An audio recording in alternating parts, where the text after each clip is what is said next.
Olá, olá, eu sou o professor Luciano e este é o vídeo de apresentação das nossas aulas de redação dissertativa. Há mais ou menos 10 anos eu venho tentando colocar no ar essas aulas, mas não é meu forte mexer com essas tecnologias, com esses programas, e agora eles ficaram muito mais acessíveis, muito mais baratos, então acho que agora vai dar certo. São aproximadamente 25 anos de aulas, uma experiência adquirida, que a gente pretende agora compartilhar com os interessados. É um curso que vocês vão perceber que tem uma abordagem um pouco diferente. Nós vamos explicar isso com um pouco mais de cuidado. Antes de mais nada, eu gostaria de me apresentar. Eu não sou da área de letras, de onde se origina a maioria dos professores de redação. Há aproximadamente 20 anos, 25 anos, a redação passou a ser mais uma prova de organização de ideias do que uma prova de português. E calhou eu ter uma experiência que me possibilitou aproveitar esse momento histórico. A minha formação profissional ela começa pela contabilidade, depois eu trabalhei numa estatal, a Embraer, durante aproximadamente 3 anos. Fui perseguido político, fui anistiado pela Constituição de 88. Depois eu trabalhei com uma empresa própria de brindes, fui gerente de uma livraria, uma franquia da Brasiliense durante 6 meses. Óbvio que ela foi à falência, graças a mim. Não é meu forte, não vou gerenciar mais nada, prometo. Eu trabalhei também um pouco numa agência de publicidade, tentei abrir uma empresa própria, junto com meu pai, não fomos tão felizes assim. Então eu tenho uma experiência um pouco variada. A minha formação acadêmica, ela é muito pouco convencional. Eu frequentei 4 graduações, Direito, História, Filosofia, Letras, só terminei uma, Filosofia. Letras eu larguei no primeiro ano. Filosofia, eu me formei. História, estudei 3 anos. Direito, eu tenho convite de formatura, mas não me formei. 3 meses para a formatura, eu desisti do curso. São histórias que a gente vai acumulando. E o próprio curso de Filosofia, que é, digamos, o mais inútil deles, eu já ia abandonando. Já tinha mandado 2 professores à merda, eles eram horrorosos, medonhos, mas uma namorada da época me convenceu a terminar o curso. Ela usou um argumento bastante convincente. Ela disse assim: você vai ser papai. Ser porra louca sozinho é uma coisa. Ser porra louca com filho seria uma irresponsabilidade. Voltei para as aulas, me formei, e a verdade é que eu nunca peguei o diploma. Dei aula 10 anos numa faculdade, nunca viram meu diploma. São histórias que a gente vai colecionando. Desse namoro, daquela época, o que sobrou são 1/4 de século de uma parceria maravilhosa, 4 filhos, com a dona Maria Ângela.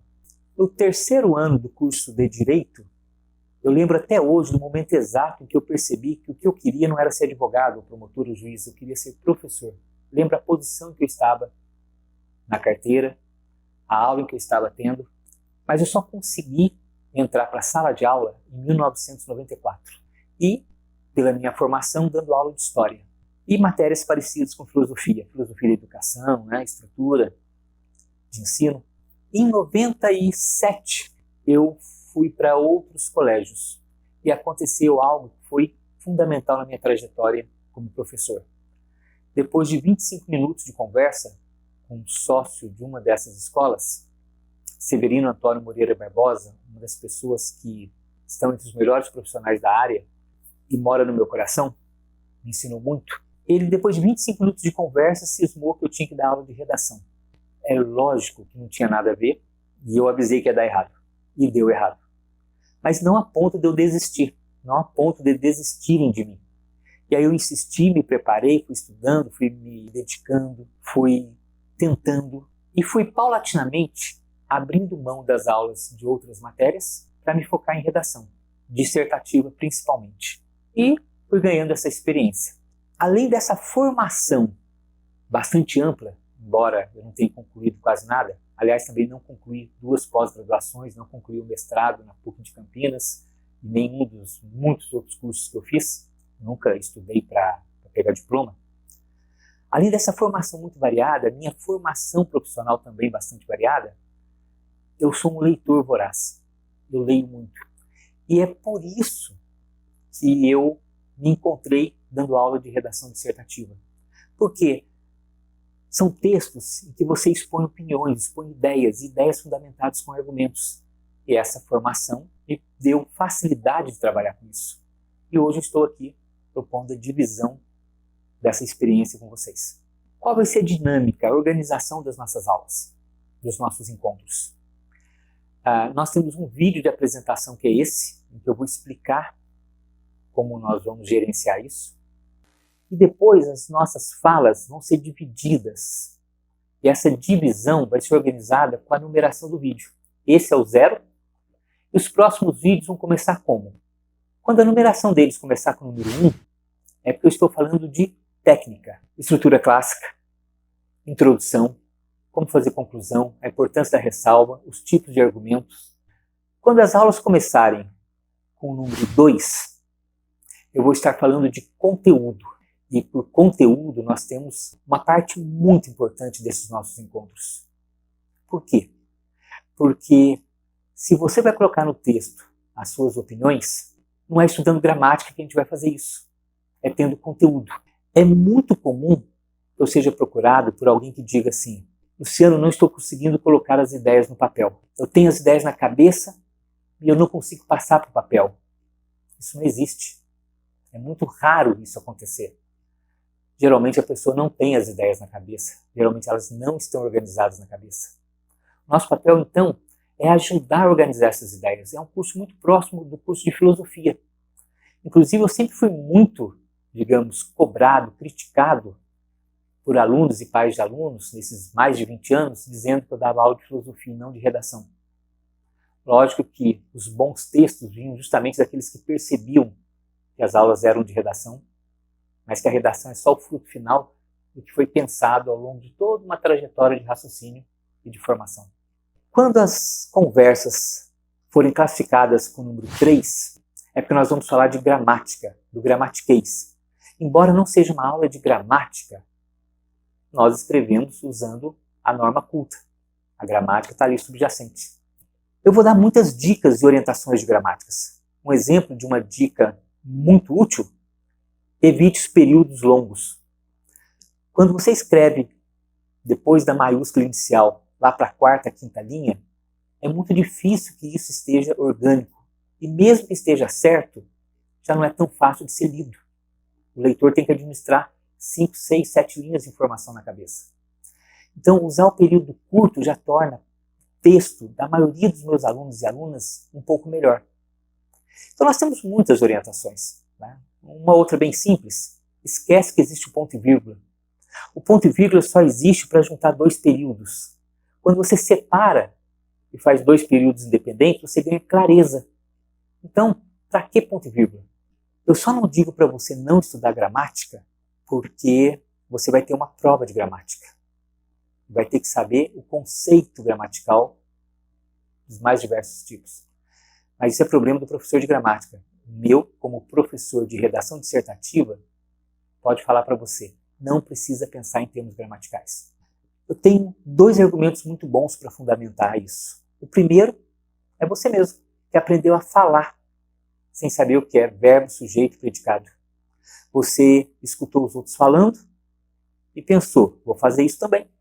Assim como você aprendeu a andar imitando os outros sem saber o que é força, trabalho, atrito. Nossas falas no gramatiquês é um argumento de autoridade. Eu me refiro a Círio Pocente, um dos maiores profissionais na área, com uma literatura, inclusive, muito competente para defender essa ideia de que quem tem que saber gramática é o professor de gramática, não o estudante. Quando eu falo saber gramática, eu estou falando saber falar sobre gramática, os conceitos de gramática, né?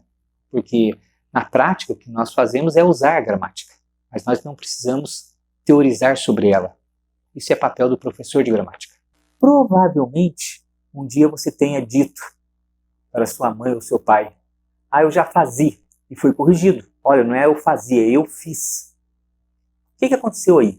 Você estava certo. Correr, corri. Lamber, lambi. Saber, soube. Opa, fugiu. A mesma coisa com o verbo fazer. Fazer, fiz. Você estava certo, mas alguns verbos é que são errados, digamos assim, anômalos. E aí você aprende que com esses verbos você faz de uma forma diferente E você não precisa aprender a teoria da gramática. E com isso você cresce sabendo falar bem. O problema é se todos seus amigos falam maneiro para tudo. Aí o seu adjetivo vai ser maneiro. O problema é se você tem uma escuta, uma leitura de pouca qualidade em termos de linguagem formal. Vai ser o seu padrão. Então, a regra é, se você quiser, por exemplo, escrever textos parecidos com o da Super Interessante, que são muito bons, leia Super Interessante, textos desse tipo. E naturalmente você vai se acostumar com a pontuação, você vai se acostumar com o vocabulário, com o modo de organizar as ideias. A partir daí você pratica a redação e alguém corrige, meio caminho andado. Meio não, 95% do caminho andado. Se as nossas aulas começarem com o número 4, é porque nós estamos falando de exames específicos. Porque embora a nossa fala seja uma fala, digamos, bastante genérica sobre argumentação, alguns exames têm algumas questões próprias deles. E não tem como a gente abordar isso. Por exemplo, o exame da Unicamp costuma exigir que você mostre no seu texto que você leu os textos de apoio e que os aproveitou. Já outros vestibulares, se você citar os textos de apoio, você perde o ponto, inclusive correndo o risco de desclassificação. Cada um tem sua regrinha. A SPSEX, a Escola Preparatória de Cadetes do Exército, em Campinas, ela exige a estrutura clássica. Já o Enem não, a FUVEST não. Então, cada exame tem uma alma. Um texto que com muita facilidade ganharia nota de 900 pontos no Enem, dificilmente teria 7,5 na FUVEST. Quando as conversas forem classificadas a partir do número 5, é porque nós estamos falando de olhares. O que eu quero dizer com isso? Que independentemente dos assuntos e da técnica, ainda na preparação das ideias na cabeça, para a gente pensar sobre elas, existem alguns olhares que facilitam tudo, que esclarecem. Por exemplo, saber a diferença entre fofoca e sociologia. Fofoca é o que acontece com alguém em algum lugar. Sociologia é pensar no que isso significa. Todo mundo tem acesso à fofoca. Aconteceu tal crime, ali houve uma rebelião, alguém foi promovido.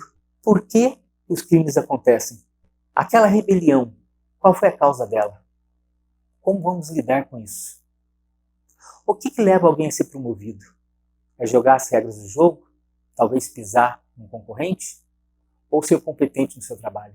Então, a sociologia faz com que a gente pense no que explica os acontecimentos. E é óbvio que é isso que vai fazer a gente aproveitar uma ideia aqui para outra ali.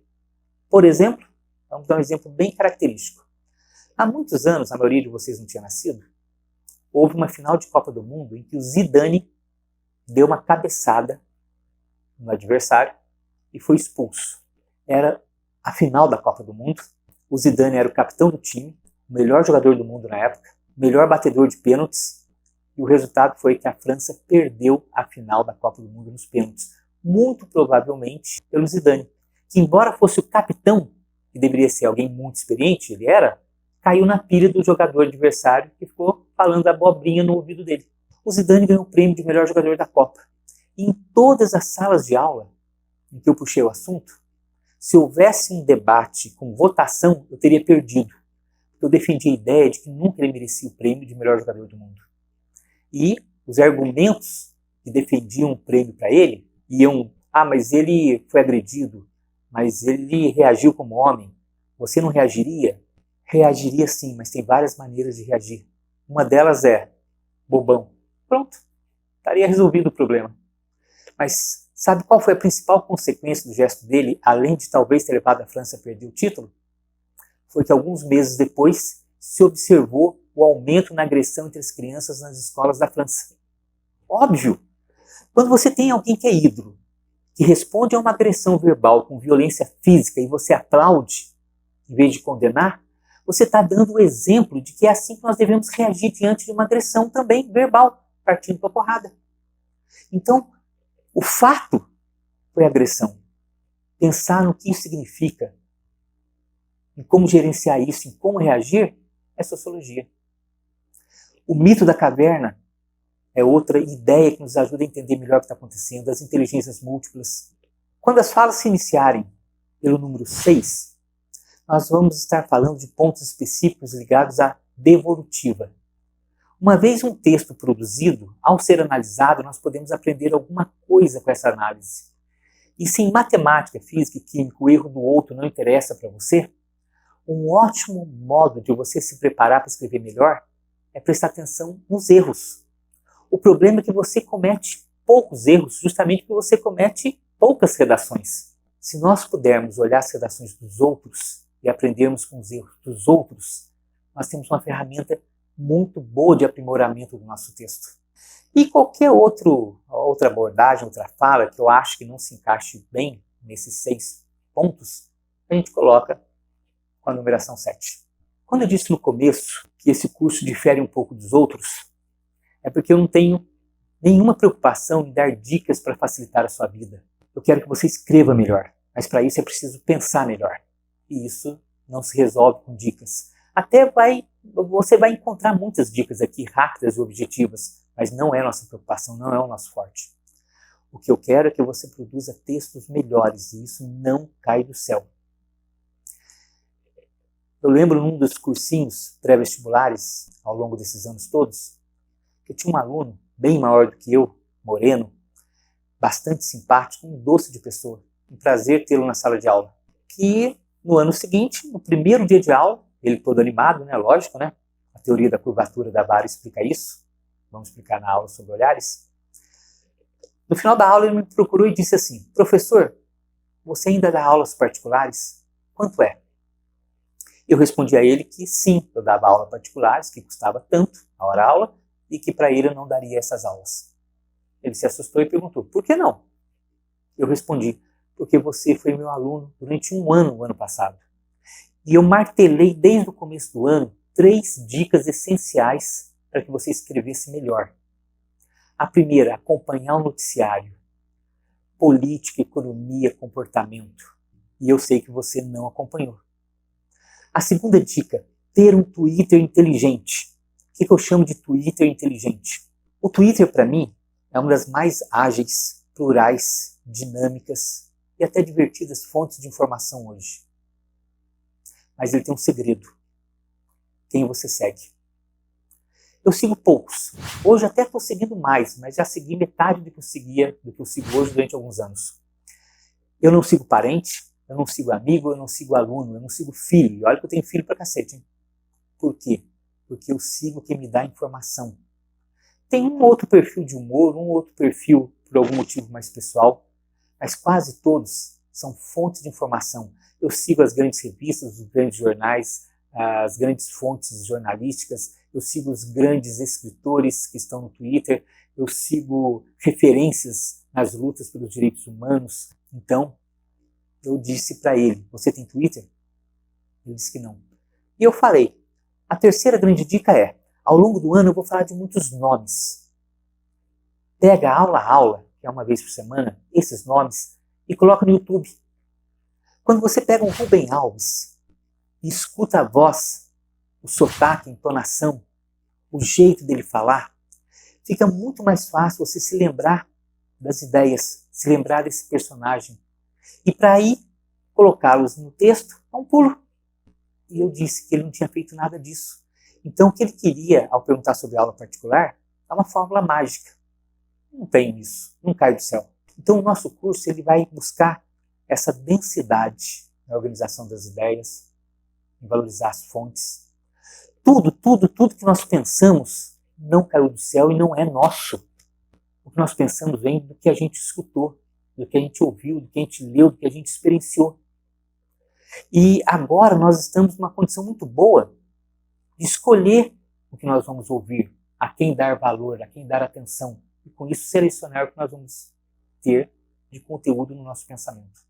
Para economizar um pouco de tempo e valorizar essa aula de apresentação, eu vou já dar algumas dicas que eu acho muito úteis. A primeira delas é Greg News. Estamos na 4ª temporada. Vale a pena buscar esses vídeos. Estão todos no YouTube. Cada episódio ele apresenta um tema.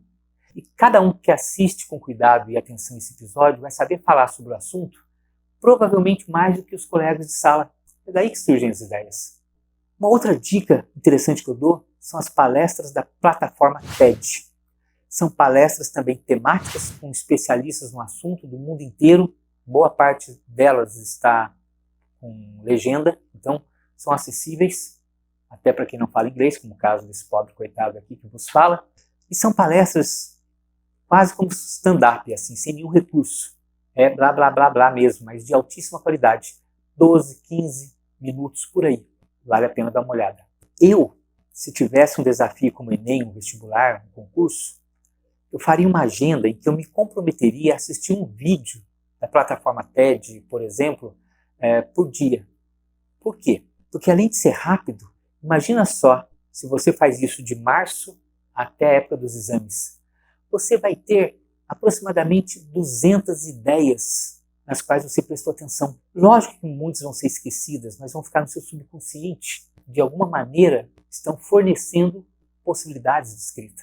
Quando você tem algumas experiências dessa, de ouvir os outros, que levam 15 minutos, lembre-se, tem gente que gasta muito mais tempo do que isso para cuidar do cabelo diariamente. Quando você tem um livro daqueles tipo Primeiros Passos, ou um episódio de um seriado que vale a pena assistir, isso custa muito menos tempo do que alguns de vocês gastam diariamente na academia de ginástica. Então é questão de disciplina, vale a pena investir.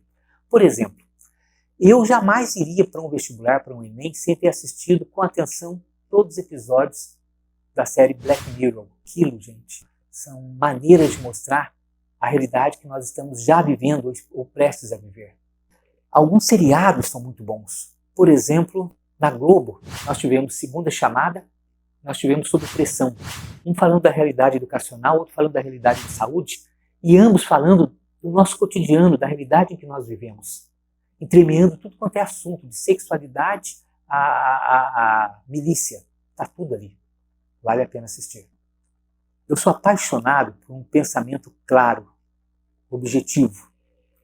E poucos são referência para nós além de Carl Sagan.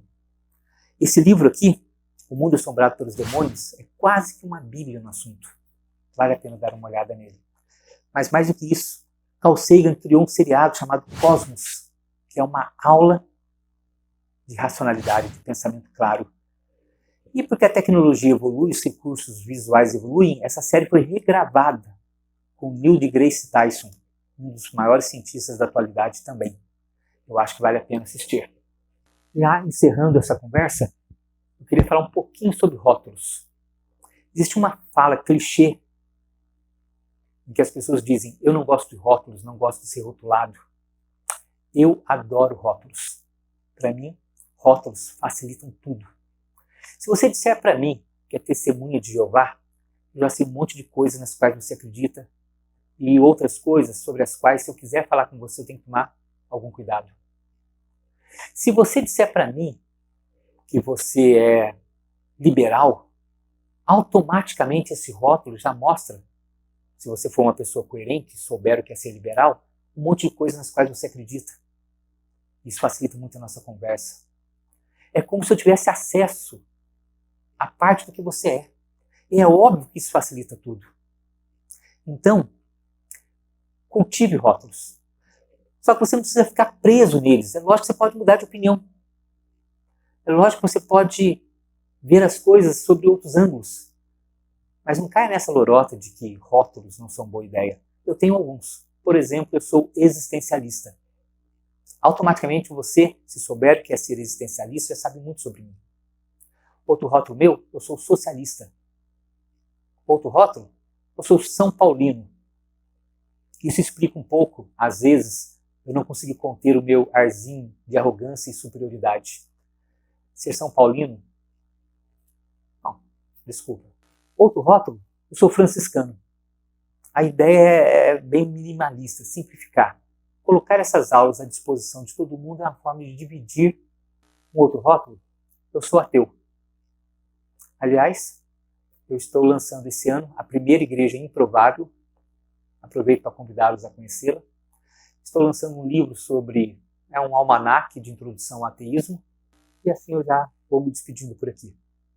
Sejam bem-vindos às próximas falas.